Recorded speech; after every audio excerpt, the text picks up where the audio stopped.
இன்னைக்கு என்ன vlog பார்த்தீங்கன்னா ஒரு பக்காவான ட்ரெடிஷ்னல் லுக் தான் பார்க்க போறீங்க. இந்த ஈவெண்ட்டுக்காக நான் சென்னையில இருந்து மதுரை வரைக்கும் போய் மேக் ஓவர் பண்ணி கொடுத்துருந்தேன். அவங்களுக்கு அவுட்புட் எப்படி வந்துச்சுன்னு பார்க்கறதுக்கு முன்னாடி என்னோட வீடியோஸ் நிறைய பேர் பார்த்துட்டு இருக்கீங்க. புதுசாக பார்க்குறவங்களா இருந்தீங்கன்னா என்னோட நேம் நிவி, ப்ரொஃபஷனல் மேக்கப் ஆர்டிஸ்டாக இருக்கேன். ஸோ ப்ரொஃபஷனலில் ஓரளவுக்கு நல்லாவே பண்ணுவேன், நீங்கள் எப்படி வேணாலும் வச்சுக்கலாம். ஸோ கிளைண்டோட ப்ரிஃபரன்ஸுக்கு ஏற்ற மாதிரி ஃபேஸ் நல்லா ப்ரிப் பண்ணிக்கிட்டேன்.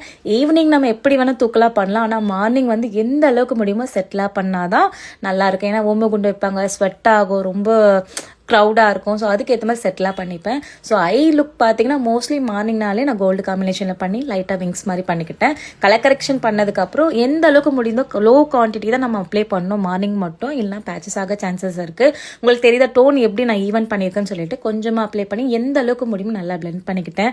அதுக்கப்புறம் நம்ம மேக்கப்பில் ஹீரோன்னு நான் எப்படி சொல்லுவேன்னா கான்டோர் அண்ட் ஐ மேக்கப் மட்டும் தான் சொல்லுவேன். ஏன்னா நம்ம எவ்வளோ டைம் கம்மியாக இருந்தாலும் முடிஞ்ச அளவுக்கு கான்டோர் பண்ண ட்ரை பண்ணுவேன். கான்டோர் கொடுத்து நல்லாவே ஃபேஸ் அப்பதான் அந்த சீக்ஸ் எல்லாமே அழகா கட்டா தெரியும். அதுக்கப்புறம் லூஸ் பவுடர் அப்ளை பண்ணிக்கிட்டேன். ஏன்னா ஸ்மைல் லைன் சில பேருக்கு விழுதோ விழாலியோ, ஆனா ஒரு நெகட்டிவ் வந்துடக்கூடாதுன்னு ஸ்மைல் லைன்லாம் நம்ம அப்ளை பண்ணும்போது கண்ணுக்கு கீழெல்லாம் அப்ளை பண்ணும்போது அந்த காஜலும் நல்லா ஸ்மச் ப்ரூஃபா இருக்கும். லிப்ஸ்டிக் பார்த்தீங்கன்னா கிளாஸி ஃபினிஷிங்ல நான் அப்ளை பண்ணிக்கிட்டேன். ஃபைனலி பிளஷ், ஐலைட் இதெல்லாம் கொடுத்து என்னோட மேக்கப் பார்த்தீங்கன்னா ரொம்பவே நீட்டாக கம்ப்ளீட் பண்ணிக்கிட்டேன். ஸோ அவங்களோட ஃபைனல் அவுட்புட் பாருங்க எவ்வளோ க்யூட்டாக ரெடியாக இருக்காங்கன்னு சொல்லிட்டு. உங்களோட பிக் டேல நீங்களும் டெவலப் ஆகணும்னா பயோல கான்டாக்ட் நம்பருக்கு டிஎம் பண்ணுங்க.